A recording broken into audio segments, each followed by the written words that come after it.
وسلم على رسوله الكريم أما بعد أعوذ بالله من الشيطان الرجيم بسم الله الرحمن الرحيم وإذا جاءهم أمر من الأمن أو الخوف أذاعوا به ولو ردوه إلى الرسول وإلى أولي الأمر منهم لعلمه الذين يستنبطونه منهم ولولا فضل الله عليكم ورحمته لاتبعتم الشيطان إلا قليلا صدق الله العظيم. محبت کے ساتھ درود پاک پڑھ لیں. اللهم صل على محمد وعلى آل محمد كما صليت على إبراهيم وعلى آل إبراهيم إنك حميد مجيد. اللهم بارك على محمد وعلى آل محمد كما باركت على إبراهيم وعلى آل إبراهيم إنك حميد مجيد. قابل تقدیم میزبان گرامی قدر، قابل تقدیم حضرات علماء کرام، میرے محترم بزرگوں، دوستوں، نوجوان ساتھیوں،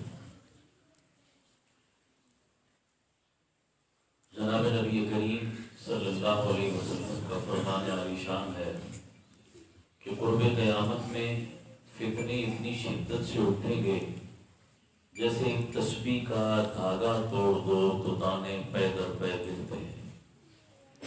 انسان صبح مسلمان ہوگا تو شام کافر، شام مسلمان ہوگا تو صبح کافر.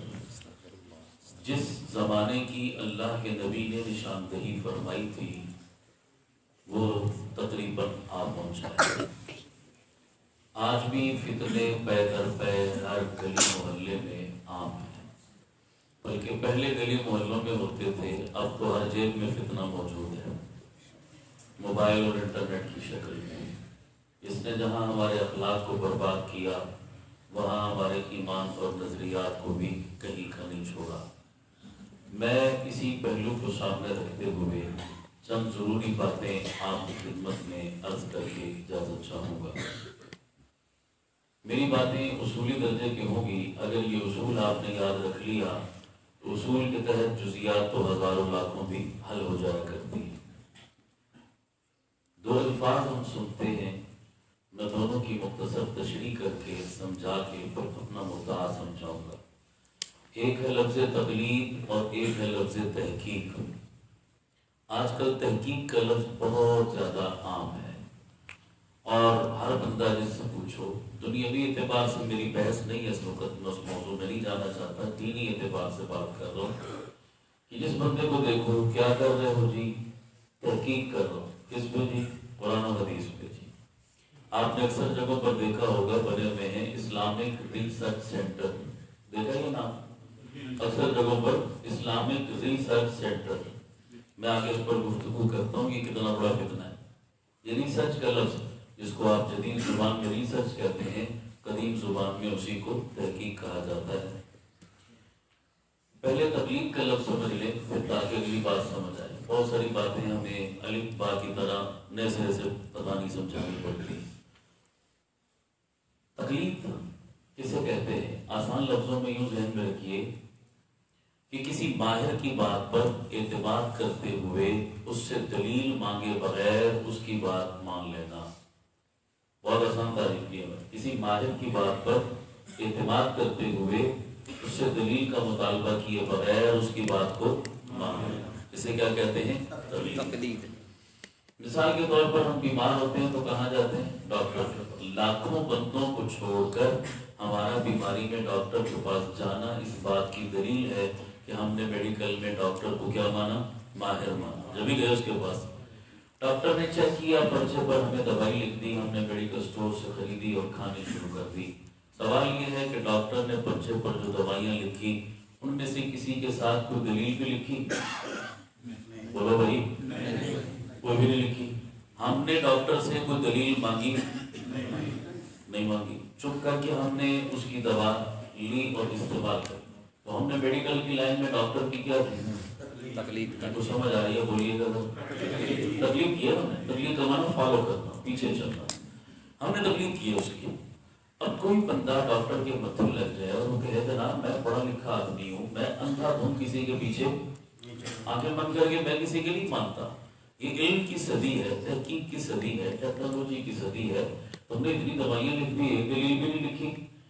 پہلے مجھے لاجک اور دلیل دو. یہ کیپسول کیوں لکھا، یہ گولی کیوں لکھی، یہ آپ نے سیرپ کیوں لکھا. دلیل دو گے، قائل کرو گے، تب میں استعمال کروں گا دوا، ورنہ میں نہیں کھاتا. میں کیوں تمہارے انداز تبلیغ کروں.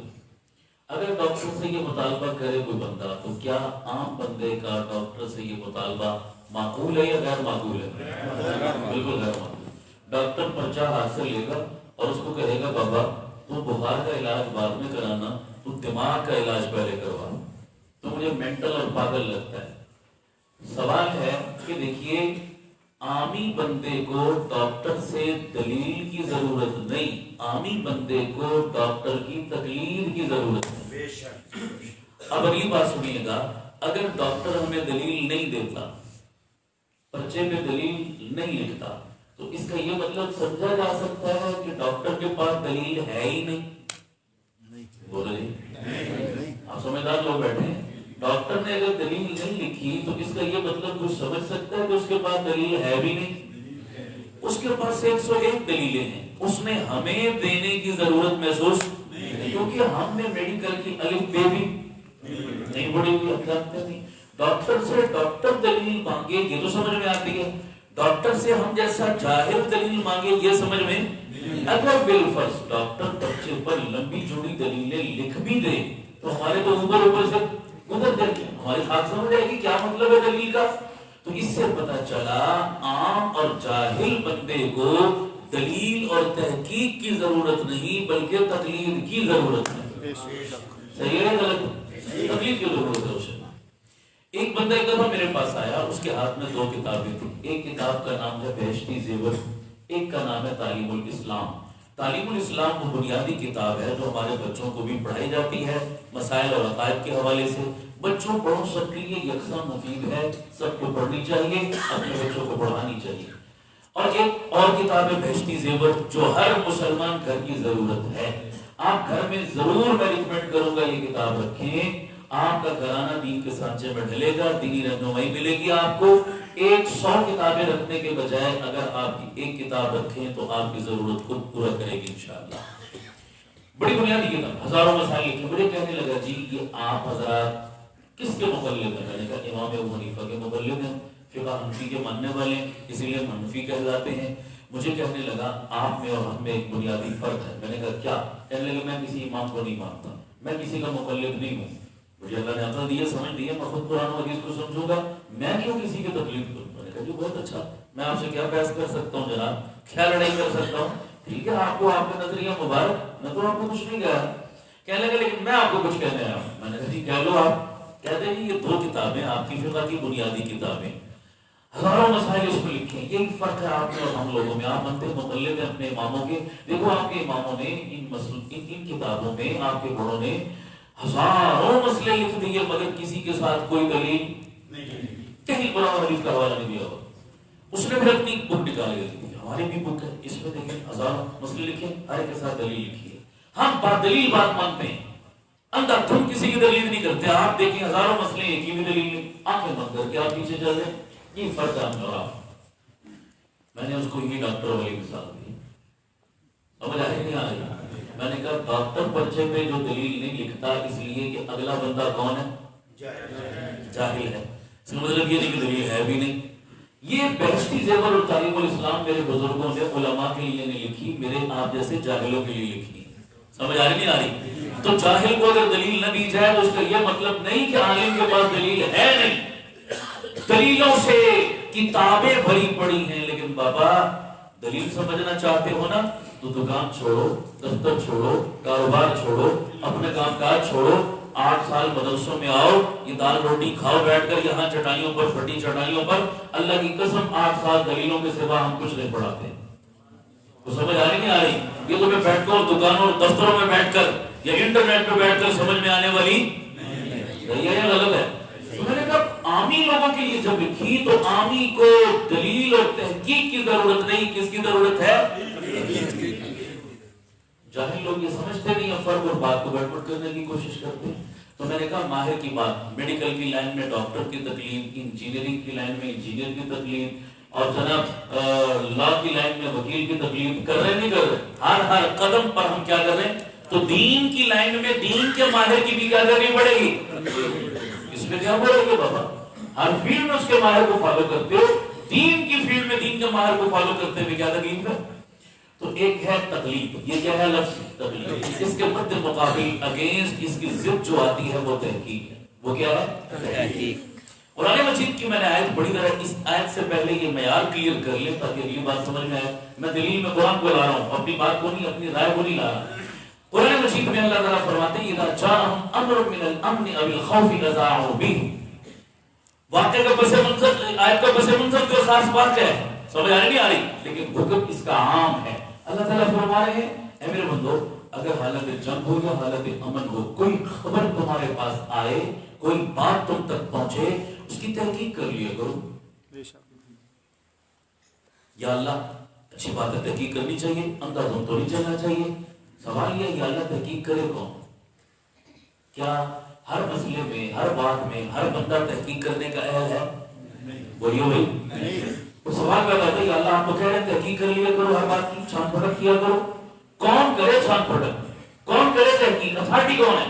اللہ نے دو اتھارٹیاں مقرر کر کی، اسی آیت میں بتا دی لَرُدُّوهُ إِلَى الرَّسُولِ وَإِلَى أُولِي الْأَمْرِ مِنْهُمْ۔ دین کے کسی مسئلے میں جب بھی کوئی ڈاؤٹ آ جائے، کوئی مسئلہ آ جائے، کوئی پرابلم آ جائے، تو تم اس مسئلے کو لوٹاؤ نبی کی طرف۔ نبی کیا کرے گا؟ تحقیق کرے گا اور نبی بتا دے گا، مسئلہ کیا ہو جائے گا؟ کلیئر۔ یا اللہ تیرے نبی نے ہمیشہ کے لیے تو دنیا میں نہیں رہنا، جب تک ہیں لوگ نبی کے پاس آئیں گے، جب نبی دنیا سے پردہ کر جائیں گے، اب مسئلے تو قیامت تک پیش آنے ہیں۔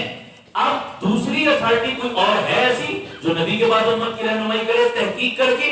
تو اللہ نے بتا دیا وَإِلَىٰ أُولِي الْأَمْرِ مِنْهُمْ، جن میں سے جو اولو الامر ہیں ان سے تحقیق کروایا کرو۔ اب میں اس لفظ کی زیادہ گہرائی میں نہیں جاؤں گا، شارٹ کٹ اتنا بتا دیتا ہوں کہ اولو الامر سے مراد فقہاء اور مجتہدین ہیں۔ کون ہے جی؟ اب تقلید کی طرح یہ لفظ بھی تھوڑا سا سمجھ لو، بہتوں کو نہیں پتا ہوگا فقہاء اور مجتہدین کون؟ فقہ اور اجتہاد کسے کہتے ہیں؟ یاد رکھیے فقہ کس چیز کا نام ہے؟ قرآن حدیث کو ہم سنتے رہتے ہیں، فقہ کیا ہے؟ آسان لفظوں میں بتاتا ہوں، آپ سے کوئی سوال کرے یہ فقہ کیا ہے جی؟ قرآن حدیث کافی ہے بس۔ فقہ کو کس طرح تم اٹھا لاتے ہو بیچ میں گزر ڈالتے ہو؟ تو یاد رکھیے بعض لوگ یہ باور کرانے کی کوشش کرتے ہیں کہ فقہ قرآن و حدیث کے متصادم اور اگینسٹ کسی چیز کا نام ہے، شاید کہ اصل تو قرآن حدیث ہے، یہ فقہ لوگ اٹھائے پھرتے ہیں، یہ تو قرآن حدیث کے مخالفت نہیں۔ یاد رکھیے فقہ قرآن و حدیث کی گائیڈ بک کا نام ہے۔ فقہ کس کا نام ہے؟ آسان میں ترجمہ کر رہا ہوں، فقہ کس کا نام ہے؟ قرآن و حدیث کی گائیڈ بک کو سمجھتے ہیں نا سارے؟ ایک ہوتا ہے اصل سبجیکٹ اور خود، ایک ریاضی کی اصل بک، ایک ریاضی کی گائیڈ بک، ایک سائنس کی اصل بک، ایک سائنس کی گائیڈ بک۔ اچھا گائیڈ بک کس کے لیے لکھی جاتی ہے؟ سارے ذہین اور قابل تو نہیں ہوتے، میرے جیسے نالائق بھی ہوں گے کلاس میں، سارے تو ایک سطح کے طالب علم اسٹوڈنٹ نہیں ہوتے۔ اب ایک اسٹوڈنٹ ہے وہ کلاس میں ریاضی کی کتاب اس کے سامنے کھلی ہے اور وہ قاعدے کلیے لکھے جمع تفریق کے اور تھوڑی سی استاد نے رہنمائی کر دی اور بچہ پوری مشق کو کیا کر گیا، سمجھ گیا، حل کر لیا اس نے۔ لیکن کچھ میرے جیسے نالائق بھی بیٹھے تھے بیچ میں، ان کو کتاب کی تھیوری سمجھ میں نہیں آئی، تو اس کی سہولت کے لیے اسی کتاب کی روشنی میں گائیڈ بک لکھ کر سارے سوالات کو کیا کر دیا گیا۔ اس سے پتا چلا یہ جو گائیڈ بک ہوتی ہے یہ اصل بک ہی کی ڈیٹیل ہوتی ہے، الگ سے کوئی شاید نہیں ہوتی۔ ایسا ہے یا نہیں؟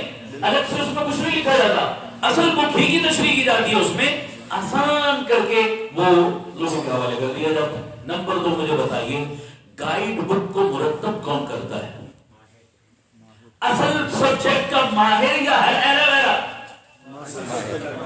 ہر ایرا ویرا نہیں کر سکتا، جو اصل سبجیکٹ کا ماہر ہے اسی نے گائیڈ بک کو کیا کرنا ہے بھائیو؟ فقہ قرآن و حدیث کی گائیڈ بک ہے۔ کیا مطلب؟ قرآن و حدیث کی شرح کا نام ہے، ڈیٹیل کا نام ہے۔ ایک بات دل پر لکھ لو، ہر مسئلہ قرآن سے بھی حل نہیں ہوتا، صرف قرآن سے نہیں حل ہوتا۔ ہر مسئلہ صرف قرآن اور حدیث سے بھی نہیں حل ہوتا۔ ہر مسئلے کے حل کے لیے ہم 3 چیزوں کے محتاج ہیں۔ بولیے کتنی ہے؟ 3 چیز۔ نمبر 1 قرآن، نمبر 2 حدیث، نمبر 3 فقہ۔ تینوں چیزوں کے مجموعے کا نام دین ہے۔ فقط قرآن کا نام بھی دین نہیں، فقط قرآن و حدیث کا نام بھی دین نہیں، تینوں چیزوں کو ملاؤ گے تو مسئلہ کلیئر ہوگا۔ ایک مثال دیتا ہوں، میں آگے بڑھتا ہوں۔ اللہ تعالیٰ کہتا ہے وَرْكَعُوا مَعَ الرَّاكِعِينَ، رکوع کرو رکوع کرنے والوں کے ساتھ۔ حکم رکوع کا قرآن میں ہے، طریقہ رکوع کا پورے قرآن میں نہیں۔ کیسے کرنا ہے رکوع؟ رکوع میں کیا پڑھنا ہے؟ پورے قرآن میں نہیں لکھا ہوا۔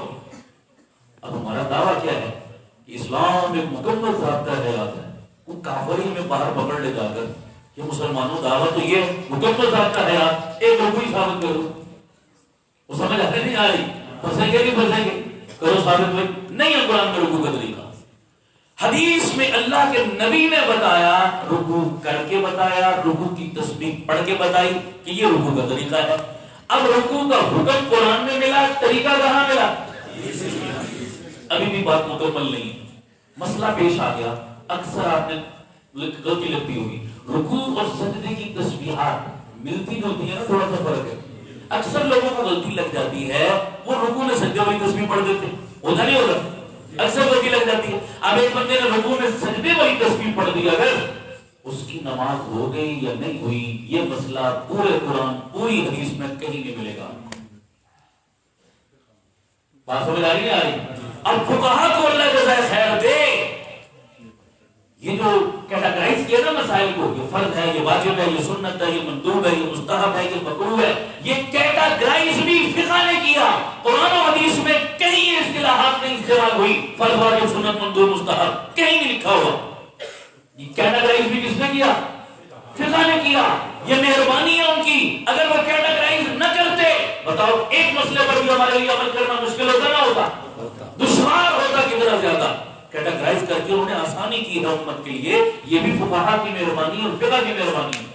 وہ بات سمجھ آ رہی نہیں آ رہی؟ آپ فقہ بتاتی ہے کہ نماز میں اگر فرض رہ جائے تو نماز میں اگر واجب چھوٹ جائے غلطی سے تو سجدہ سہو سے نماز ہو جائے گی، اور نماز میں اگر سنت رہ جائے غلطی سے تو نماز تو ہو جاتی ہے، البتہ سنت کے ثواب سے بندہ کیا جاتا ہے محروم۔ فقہ نے مسئلہ کلیئر کیا۔ اب نماز میں رکوع تو فرض ہے، رکوع کی تسبیحات کیا ہے؟ سنت ہے۔ تو سنت میں اونچ نیچ ہوئی ہے نا کہ رکوع میں سجدے والی تسبیح پڑھ دی تو گویا بندے کا رکوع اور نماز تو ہو گئی، البتہ وہ سنت کے ثواب سے کیا ہو گیا؟ تو تم ایک رکوع اپنا کلیئر اور پورا کرنے میں بھی کتنی چیزوں کے محتاج ہو؟ 3 چیزوں کے محتاج ہو۔ تو پورا دین 3 چیزوں کے بغیر کیسے سمجھ میں آ سکتا ہے؟ تو سمجھ آئی نہیں آئی؟ تو فقہ قرآن و حدیث کی گائیڈ بک اور اسی کی تشریح ہے، قرآن و حدیث کے اگینسٹ اور خلاف کسی چیز کا نام نہیں ہے۔ اگلی بات جو میں نے بتائی کہ جیسے گائیڈ بک کو ماہر مرتب کرتا ہے اصل سبجیکٹ کا، ہر ایرا غیر نہیں کر سکتا، فقہ کو بھی ماہر مرتب کرتا ہے اصل سبجیکٹ یعنی قرآن و حدیث کا، ہر ایرا غیر فقہ کو بھی مرتب نہیں کر سکتا۔ فقہ حنفی، دنیا میں 4 فقہ رائج ہیں، فقہ حنفی، فقہ شافعی، فقہ مالکی اور فقہ حنبلی۔ 5ویں کسی فقہ کا وجود کیا ہے؟ نہیں۔ سوچ لو، پکی بات ہے؟ وہ ہو یار شاید حضرت کو پتہ ہے، انہوں نے ہلکا سا میرے کان میں بتایا رمضان میں ٹی وی دیکھتے ہوتے روزہ کھلنے اور بند کرنے کے ٹائم میں کوئی اور نام بھی لکھا ہوتا ہے، کون سا ہے؟ آپ کیسے کہہ رہے ہو جی؟ 4 ہی چاہیے 5ویں کس کھاتے میں نہیں۔ چلیے میں کسی کو کچھ نہیں کہہ رہا، میں کنسپٹ کلیئر کر رہا ہوں تھوڑا سا بھائی، یہ ذہن میں رکھیے۔ فقہ کی بنیاد 4 چیزیں، فقہ کی بنیاد قرآن، حدیث، اجماع، قیاس۔ اب یہ وقت نہیں ہے میں ہر ایک کو کھولوں۔ فقہ کی بیس 4 ستون ہیں، 4 ستونوں پہ کھڑی ہے فقہ کی عمارت، قرآن، حدیث، اجماع اور قیاس۔ ہماری فقہ شافعی بھی اسی پہ، حنبلی بھی اسی پہ، مالکی بھی اسی پہ اور حنفی بھی اسی پہ۔ سمجھ آ رہی نہیں آ رہی؟ 4 فقہ کی بیس یہ ہے۔ اور فقہ شافعی والوں سے میں نے پوچھا تمہاری بیس قرآن وہ کہاں ہے؟ حدیث وہ مانتے نہیں، وہ سمجھ آ رہی نہیں آ رہی؟ تو اجماع اور قیاس تو نکلے قرآن حدیث سے، دو سب کی چھٹی ہوگی۔ تو یہ سمجھ نہیں آئی اجماع اور قیاس قرآن و حدیث سے نکلے، قرآن حدیث کی ویسے چھٹی ہو گئی، تو چار ستون نہ رہے، پتہ نہیں اب ان کا کیا معیار ہے، یہ وہ جانے اور ان کا کام جانے، ہمیں اس سے سروکار نہیں ہے، ہم اپنی فقہ کی بات کر رہے ہیں بھائی۔ تو فقہ ماہر مرتب کرتا ہے، وہ ماہر جس کو ہم اپنی زبان میں اسپیشلسٹ کہتے ہیں، شریعت کی زبان میں اسے مجتہد کہتے ہیں، اسے کیا کہتے ہیں؟ جو قرآن و حدیث کا ماہر ہے، جیسے امام ابو حنیفہ تھے، امام شافعی تھے، امام مالک تھے، امام احمد بن حنبل تھے، یہ قرآن و حدیث کے ماہر تھے، اسپیشلسٹ تھے، انہوں نے ہی اس کی گائیڈ بک لکھی ہے فقہ کی شکل کے اندر۔ تو جیسے فقہ کے محتاج تو فقہا کے بھی کیا ہوئے؟ محتاج ہوئے نا، ان کی مہربانی ہے، انہوں نے یہ کام کر دیا، ورنہ امت کے لیے دین پر عمل کرنا بہت دشوار ہو گیا۔ وہ بات سمجھ آئی نہیں آ رہی؟ اب پھر چار کیوں ہیں؟ یہ اللہ کی مرضی، 5 ہوتی تب بھی آپ نے یہی اعتراض کرنا تھا، 3 ہوتی تب بھی یہی کرنا تھا، اس لیے اس بحث میں پڑھنے کی ضرورت کہ 4 کیوں ہیں، سمجھ آئی نہیں آ رہی؟ کیونکہ جہاں سوئی ٹکتی وہیں اعتراض ہو جاتا۔ اب یہ اللہ کی حکمت ہے، 4 کیوں ہے، رب سے جھگڑا کرو جا کر، تکوینی امر ہے نا، تکوینی امر میں اپنی بات نہیں کی جاتی، سمجھ آئی نہیں آ رہی؟ اب سورج دن کو کیوں نکلتا ہے، رات کو کیوں نہیں نکلتا، یہ کوئی بحث ہے، یہ سوال ہے؟ پھر رب کا تکوینی نظام ہے، اللہ کے معاملات میں کوئی ٹانگ نہیں اڑا سکتا۔ اللہ نے دنیا میں 4 فقہوں کو رائج کیا ہے، یہ میں بیس بتا رہا ہوں، اگلی بات سنیے گا۔ اللہ تعالیٰ کہہ رہے ہیں حالت جنگ ہو یا امن، کوئی خبر تمہارے پاس آئے تو تم اس کی کیا کیا کرو؟ تحقیق کیا کرو۔ یا اللہ تحقیق ہر بندہ کرنے کا اہل تو نہیں، کون کرے؟ اللہ نے کہا نبی کرے، یا اللہ تیرے نبی ہمیشہ تو نہیں رہیں گے، دنیا سے پردہ کر جائیں گے، پھر کون کرے؟ رب نے کہا اولو الامر منکم، جو تم میں سے اولو الامر ہوں، یعنی فقہا اور مجتہدین۔ تو 2 اتھارٹیاں، توجہ، 2 اتھارٹیاں ایسی ہیں اس قرآن کی آیت سے جن کے بارے میں ہمیں پتا چلا کہ انہیں تحقیق کا حق ملا ہے، ایک نبی کو، دوسرا مجتہد کو۔ آیت بتا رہی ہے نا کتنی اتھارٹیوں کو حق ملا؟ 2، ایک نبی اور دوسرا مجتہد، تیسری کسی اتھارٹی کو حق کی تحقیق کا۔ سوال یہ ہے یا اللہ ہم کیا کریں؟ ہم نہ نبی ہیں نہ مجتہد ہیں، اور آپ جو یہاں بیٹھے ہیں ہم نبی بھی نہیں اور ہم مجتہد بھی نہیں، یہ تو کنفرم ہے۔ یا اللہ ہم کیا کریں؟ تحقیق تو یہ 2 ہستیاں کریں گی، ہم کیا کریں؟ ہمیں حکم ہے تقلید کا۔ یہ تیسری کیٹیگری تھی نا ہم جاہلوں کی، سمجھ آ رہی نہیں آ رہی؟ ہم نبی بھی نہیں، ہم مجتہد بھی نہیں، ہم عامی لوگ ہیں، عامی بندہ تحقیق نہیں تقلید کا پابند ہے، قرآن بتا رہا ہے۔ اب اس آیت کی روشنی میں اگلی بات کہنا چاہتا ہوں کہ جناب آج کے دور میں ہمیں تحقیق کا حق حاصل نہیں، کس کا حق حاصل ہے؟ تقلید۔ سارے بولو تقلید، سارے بولو تقلید۔ فالو کریں گے، پیچھے چلیں گے، اپنی سرچ نہیں۔ جب سرچ نہیں کر سکتے تو ریسرچ کیسے کر سکتے ہیں؟ سننا ذرا جملہ، سرچ کی اجازت نہیں تو ریسرچ کہاں سے نکلا؟ آپ پڑھے لکھے لوگ ہیں، ریسرچ کب ہوتی ہے؟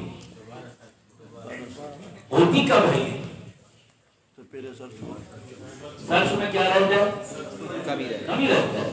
وہ بھائی میٹرک کے طلباء کو میں نے دیکھا احتجاج کر رہے تھے، میں نے پوچھا کیا ہو گیا؟ کہنے لگے جی ہمارے نمبر مارکنگ ٹھیک نہیں ہوئی، ہمارے پیپر دوبارہ ری چیک کرو۔ کیا کرو؟ چیکنگ میں کمی رہ گئی تھی نا، اعتراض تھا انہیں، تو چیکنگ میں کمی تھی، ری چیک تب ہوا۔ سرچ میں کمی تھی، ریسرچ کا سوال تو تب ہے۔ اگلا سوال ہے میرا، پڑھے لکھے لوگ ہو، مجھے بتاؤ ریسرچ کون کرتا ہے؟ سرچنگ والی اتھارٹی سے جونیئر یا سینئر؟ سارے بولو سینئر ہی غلطی پکڑے گا، جونیئر جونیئر تو سینئر کی غلطی نہیں پکڑنے کا ہے، اور اتھارٹی نہیں ہے، مجاز نہیں ہے جناب۔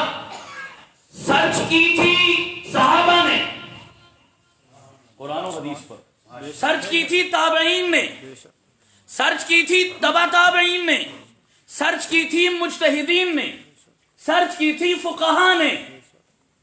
قبول ہے؟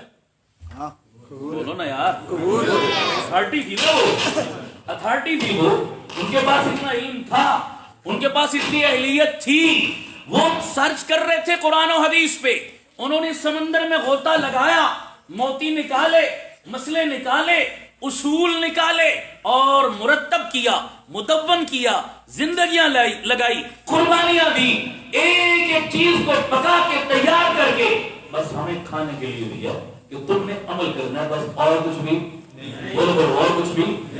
مسئلے قیامت تک نئے نئے پیش آئیں گے، مگر اصول قیامت تک نئے نئے بنانے کی ضرورت نہیں، اصول مرتب ہو چکے۔